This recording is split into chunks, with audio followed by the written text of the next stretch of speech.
ഈ ധ്യാനത്തിൻ്റെ ഒരു സ്റ്റൈലിങ്ങിനെയാണ്. ഇപ്പം നമ്മൾ കുറേ കാര്യങ്ങൾ കേട്ടു, ഒരുപാട് സംശയങ്ങളുണ്ടാകാം, ചിലർക്ക് നല്ല ബോധ്യങ്ങൾ കിട്ടിയിട്ടുണ്ടാകാം, ചിലർക്കൊരു വലിയ ഡിസ്കവറിയാണ്, ചിലർക്കത് ശരിക്ക് മനസ്സിലാവുന്നേ ഉള്ളൂ. അപ്പോൾ അതിൻ്റെ ഒരു പ്രോസസ്സാണത്. ഒന്ന് ചിന്തിക്കുക, ധ്യാനിക്കുക, എന്താ നമ്മൾ ഇന്ന് പുതിയതായിട്ട് പഠിച്ചത്, ഒന്ന് കണ്ണടച്ചൊന്ന് ധ്യാനിക്കുക. പരിശുദ്ധാത്മാവെ നന്ദി പറയണം, ദൈവത്തിന് നന്ദി പറയുക. ഓ പരിശുദ്ധാത്മാവേ, ഇന്ന് കേട്ട കാര്യങ്ങളിൽ ഇതെല്ലാം എൻ്റെ ജീവിതത്തെ വളരെ ആവശ്യമായിട്ടുള്ളതാണ്, എനിക്ക് വേണ്ടി തന്നെ പറഞ്ഞതായിട്ടാണ് തോന്നുന്നത്. ഒരുപക്ഷെ ഇതിനു മുമ്പ് കേട്ട കാര്യങ്ങളിൽ നിന്നും വളരെ വ്യത്യസ്തമാണെങ്കിലും,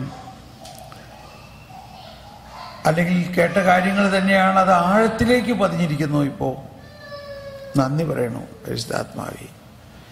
എന്താണ് ഒന്നോ രണ്ടോ ആശയം ഒന്ന് ഹൃദയത്തിലേക്ക്, ചിന്തയിലേക്ക് കൊണ്ടുവരിക.